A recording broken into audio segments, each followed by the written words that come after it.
IOF, Haddad encontra líderes do Congresso para tentar resolver impasse. Ministro da Fazenda tem reunião marcada na noite deste domingo 8/6 com líderes da Câmara e do Senado para discutir ajuste fiscal. O ministro da Fazenda, Fernando Haddad, participa na noite deste domingo 8/6 do encontro com os líderes partidários do Congresso Nacional para discutir a viabilidade das medidas de ajuste fiscal, indicadas pelo governo federal como alternativa ao aumento do Imposto sobre Operações Financeiras IOF, para o cumprimento da meta fiscal em 2025. O aumento do IOF anunciado pelo governo 2 semanas atrás desagradou congressistas e gerou uma nova crise para Planalto, que agora tenta resolver o impasse em diálogo com os presidentes da Câmara, Hugo Mota Republicanos PB, e do Senado, Davi Alcolumbre União Brasil AP. Ambos participam da reunião deste domingo. Na terça-feira 3/6 houve um encontro entre o governo Lula e a cúpula do Congresso no Palácio da Alvorada que foi crucial para encontrar um consenso quanto aos itens previstos no pacote de esforço fiscal. Na ocasião, ficou definido que o anúncio dos ajustes nas contas públicas não aconteceria antes da conversa com líderes das casas, marcada para este domingo 8/6 em Brasília. O encontro com os líderes da Câmara dos Deputados e do Senado Federal está previsto para ocorrer às 18 horas. Haddad, que viajou para São Paulo na quinta-feira 5/6, já retornou para Brasília. A expectativa é que, neste encontro, o Executivo e o Legislativo fechem um acordo sobre quais medidas serão adotadas para poder compensar os 20 bilhões de reais que a Fazenda previa arrecadar com o aumento do IOF. No início da semana, Haddad ressaltou que a equipe do governo do presidente Luiz Inácio Lula da Silva PT acatou os pedidos de Mota e Alcolumbre porque o Congresso precisa estar convencido de que o pacote fiscal é o caminho mais convincente. Estamos tendo esse cuidado todo porque dependemos do voto do Congresso Nacional. O Congresso Nacional precisa estar convencido de que é o caminho mais convincente do ponto de vista macroeconômico.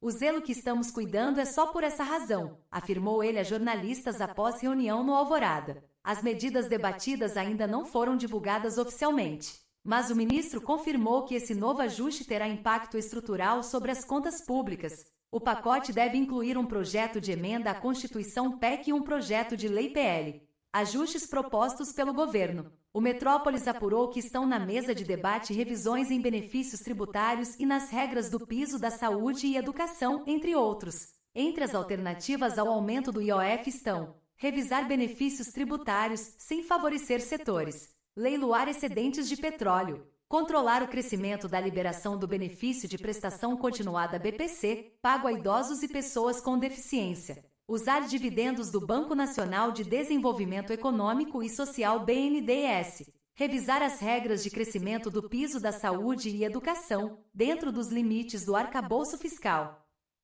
Essas medidas fazem parte de mais uma tentativa do governo Lula-PT em garantir o cumprimento da meta fiscal e, consequentemente, a sustentabilidade do arcabouço fiscal, nova forma de controle de gastos públicos brasileiros. Porém, existem ressalvas dentro do governo sobre alguns temas como mexer em benefícios. Haddad ainda indicou que uma eventual revisão do decreto do IOF, que desagradou agentes do mercado financeiro também, depende da aprovação de pelo menos uma parte das medidas presentes na proposta da equipe econômica. O acordo é apresentar as medidas em caso de aprovação e reconhecimento da justiça das medidas, e me parece que são inequívocas do ponto de vista de justiça. Eu tenho espaço para uma calibragem, disse o ministro. Aumento do IOF. O governo federal publicou o decreto da regulamentação na tributação do IOF sobre operações de crédito, câmbio e seguro. Segundo o Ministério da Fazenda, o objetivo da medida é assegurar o equilíbrio fiscal, bem como criar harmonia entre política fiscal e política monetária.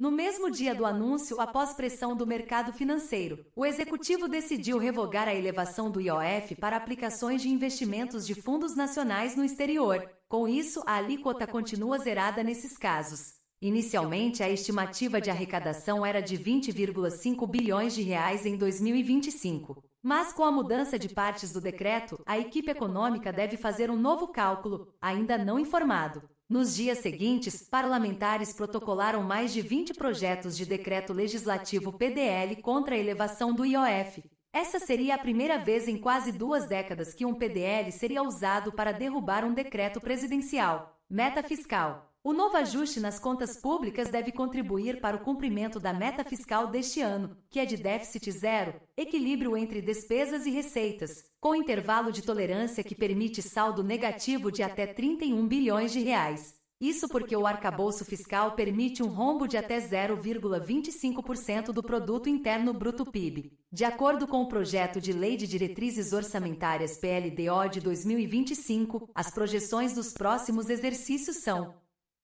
2026, superávit de 0,25% do PIB, 33,1 bilhões de reais. 2027, superávit de 0,50% do PIB, 70,7 bilhões de reais. 2028, superávit de 1% do PIB, 150,7 bilhões de reais. Na tentativa de cumprir a meta fiscal do lado das despesas, a equipe econômica anunciou em 22 de maio o congelamento de 31,3 bilhões de reais, sendo 10,6 bilhões de reais em bloqueio e 20,7 bilhões de reais em contingenciamento. Para a Fazenda, 3 circunstâncias forçaram o contingenciamento de 20,7 bilhões de reais: a falta de compensação da desoneração da folha de pagamentos dos setores e municípios, a greve dos auditores fiscais da Receita Federal e o atual patamar da taxa de juros. Receba no seu e-mail as notícias do Boletim Metrópolis. O hospital atualiza estado de saúde de Miguel Uribe, máxima gravidade. Domingo 8/6, a Fundação Santa Fé de Bogotá informou que o estado de saúde do senador e pré-candidato da Colômbia à presidência Miguel Uribe é de máxima gravidade e o prognóstico é reservado. O político foi alvo de um atentado a tiros na tarde desse sábado 7/6, durante um ato político. O comunicado informa que, após a ação, ele deu entrada no serviço de urgência em estado crítico após ter sido baleado por um adolescente de 14 anos na rua. Ainda no sábado, Uribe passou por procedimentos neurocirúrgico e na coxa esquerda e, em seguida, foi transferido ao ala de cuidados intensivos para estabilização pós-operatória. Após a cirurgia, a esposa do político, Maria Cláudia Tarazona, agradeceu a solidariedade e pediu respeito à privacidade da família. Peço que aceitem e respeitem nosso silêncio. Obrigado pelas suas orações, disse em uma publicação nas redes sociais do marido. Atentado. Miguel Uribe foi baleado enquanto discursava em um evento político em Bogotá. Policiais prenderam um adolescente de 14 anos, suspeito de ser o autor dos disparos. A motivação do crime é investigada. Após o caso, o presidente da Colômbia, Gustavo Petro, prometeu chegar aos autores intelectuais do ataque. Ele também lamentou o episódio e prestou solidariedade à família de Uribe. Não sei como aliviar a dor deles. É a dor de uma mãe e de uma pátria, declarou Petro. Confira o momento do atentado. Hospital atualiza estado de saúde de Miguel Uribe, máxima gravidade. Em boletim divulgado neste domingo 8/6, o hospital informou que o senador passou por cirurgia e permanece em estado grave. Em boletim divulgado neste domingo 8/6, a Fundação Santa Fé de Bogotá informou que o estado de saúde do senador e pré-candidato da Colômbia à presidência Miguel Uribe é de máxima gravidade e o prognóstico é reservado. O político foi alvo de um atentado a tiros na tarde desse sábado 7/6, durante um ato político. O comunicado informa que, após a ação, ele deu entrada no serviço de urgência em estado crítico após ter sido baleado por um adolescente de 14 anos na rua. Ainda no sábado, Uribe passou por procedimentos neurocirúrgico e na coxa esquerda e, em seguida, foi transferido ao ala de cuidados intensivos para estabilização pós-operatória. Após a cirurgia, a esposa do político, Maria Cláudia Tarazona, agradeceu a solidariedade e pediu respeito à privacidade da família. Peço que aceitem e respeitem nosso silêncio. Obrigado pelas suas orações, disse em uma publicação nas redes sociais do marido. Atentado. Miguel Uribe foi baleado enquanto discursava em um evento político em Bogotá. Policiais prenderam um adolescente de 14 anos, suspeito de ser o autor dos disparos. A motivação do crime é investigada. Após o caso, o presidente da Colômbia, Gustavo Petro, prometeu chegar aos autores intelectuais do ataque. Ele também lamentou o episódio e prestou solidariedade à família de Uribe. Não sei como aliviar a dor deles. É a dor de uma mãe e de uma pátria, declarou Petro. Confira o momento do atentado.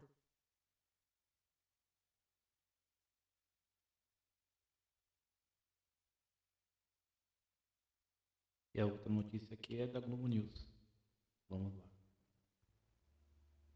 A equipe econômica do governo está reunida hoje com o presidente da Câmara, Hugo Mota, o presidente do Senado, Davi Alcolumbre, e líderes partidários para discutir uma série de medidas para compensar as alterações no IOF.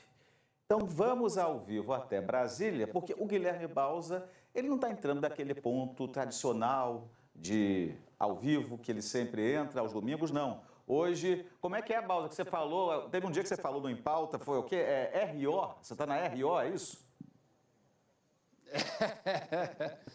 É isso, Eric. RO, residência oficial da presidência da Câmara dos Deputados. A casa é hoje ocupada pelo Hugo Mota e a reunião deve começar em instantes. Nesse momento, por exemplo, tem uma fila de carros aqui, inclusive a ministra da Articulação Política, Gleisi Hoffmann, acaba de chegar aqui. Alguns líderes já estão ali dentro com o Hugo Mota, o líder do governo, José Guimarães, que é do Partido dos Trabalhadores, chegou há cerca de 15 minutos. O deputado Luizinho, líder do Progressistas, líder do PP, também já está aqui, mas, por enquanto, o ministro da Fazenda, Fernando Haddad, e os integrantes ali da equipe econômica não chegaram aqui na residência oficial da presidência da Câmara. É uma reunião que vai reunir os ministros de governo, Haddad, Gleisi, etc., líderes da Câmara dos Deputados, mas também líderes do Senado Federal, inclusive o presidente do Senado Federal, Davi Alcolumbre. Informação que acabou de chegar, o ministro da Fazenda, Fernando Haddad, também já aportou aqui na residência oficial da presidência da Câmara. Então, essa reunião tão aguardada vai começar em instantes. Foi, inclusive, um pedido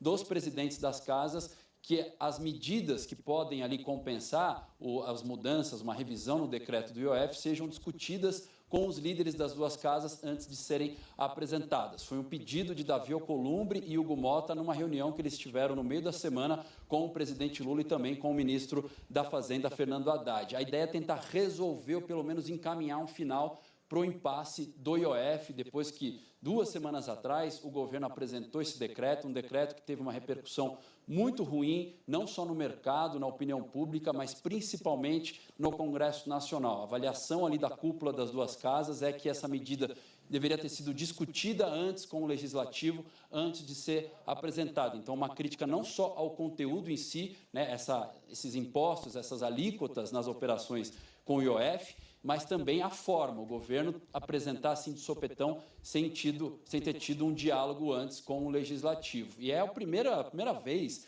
desde que Hugo Mota e Davi Alcolumbre assumiram as presidências da casa, no início desse ano, em que houve um atrito com o governo federal. Eles estavam muito alinhados, né? Sempre houve um alinhamento muito grande, mas nessa questão específica houve uma insatisfação também na cúpula das duas casas. Agora, em relação ao conteúdo, o que vai ser discutido aqui? Primeiro, precisa saber se o decreto do IOF ele vai permanecer de pé ou se ele vai ser derrubado ou pelo menos revisto. Inclusive, o Hugo Mota disse ontem que pode pautar na terça-feira o projeto de decreto legislativo cujo objetivo seria sustar, anular esse decreto do IOF. E desde os últimos 25 anos, a Elisa Claveri e o Thiago Rezende, que são repórteres aqui de Brasília, da TV Globo e da Globo News, fizeram um levantamento e em 25 anos, Eric, nunca aconteceu isso. Um decreto presidencial não foi derrubado nos últimos 25 anos. Cerca de 10 portarias e resoluções ministeriais foram derrubadas no Congresso, mas isso nunca aconteceu com um decreto, seria um golpe duro no governo do presidente Lula. Então,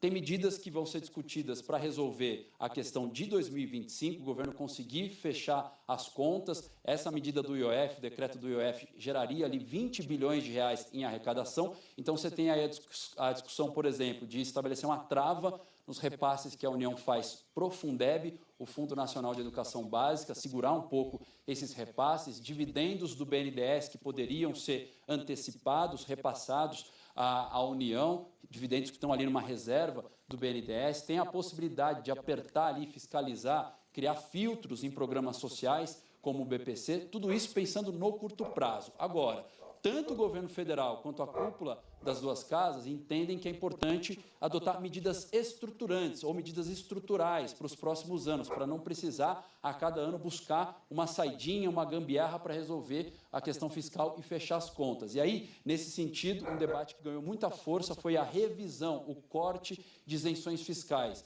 Um debate que aproxima o Davi Alcolumbre, o Hugo Motta, com Fernando Haddad. Todo mundo concorda que é importante reduzir as renúncias fiscais hoje no Brasil. E aí Haddad defende aquele projeto de lei que impede, que acaba com os supersalários, salários acima do teto no funcionalismo público, principalmente ali no judiciário. Você tem a previdência dos militares, enfim, discussão também sobre mudanças no piso de saúde e educação. Tudo vai ser tratado aqui hoje. A ideia é filtrar e ver o que sai para resolver de uma vez por todas esse imbróglio do IOF. Eric, volto contigo.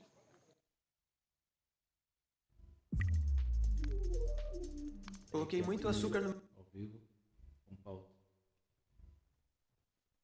Quem assistiu a filme sobre o Al Capone vai entender o que eu digo. É a mesmíssima coisa. Eu estou lendo aqui a lista dos inscritos, dos que estarão nesse evento, pensando nisso. É a mesma coisa que você pegar, tomando um trago em algum boteco de Chicago, o Al Capone e o Elliot Ness, que era o detetive que o perseguia, se eu não estou enganado. Se eu estiver enganado, o Alexandre Garcia vai me corrigir. Não é possível você pegar um juiz e um criminoso festejando alguma coisa juntos. O criminoso não tem recuperação. Ele não vai se tornar um homem da lei. Tá? O Wesley Batista, que está representando os irmãos Batista, esse é irrecuperável. A última dele foi usar a influência junto ao governo para liquidar aquele negócio com uma empresa multinacional que quis comprar a Eldorado Celulose e que agora ele desistiu, esse empresário. Ele pagou, no dia do fechamento do negócio, ele pagou a quantia. Pouco depois o Wesley e o Joesley quiseram devolver e ele manteve ali depositado o dinheiro. Pois bem, agora ele desistiu e entregou para um dos Batista, porque os dois irmãos, no encontro seguinte ao da posse do Lula, disseram: agora a coisa mudou. O governo está conosco. O que está fazendo um ex-detento, um ex-presidiário, que foi esse Wesley, ao lado do presidente do Supremo? Eles só poderiam se encontrar num tribunal, e um contra o outro. Estão lá festejando. Então, isso é aquilo. Não há outra palavra. É suruba institucional. Não tem outra. É essa, suruba institucional, suruba moral.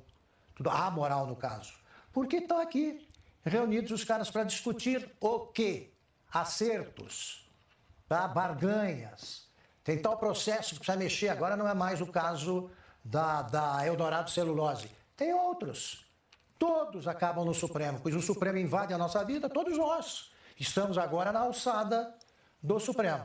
Então, esse tipo de encontro aqui só serve para o seguinte: eu achava que você poderia, num encontro de bandidos, uma reunião de quadrilha, você gritar um "olha o rapa" do Nelson Rodrigues, ou um "pega ladrão", e tal, todos os bandidos sairiam correndo.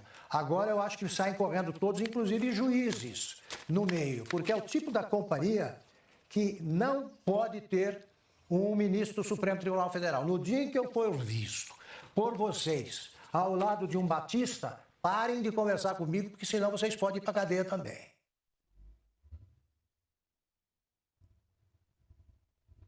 Antes de mais nada, se inscreve no canal, deixa o seu joinha aí e até mais.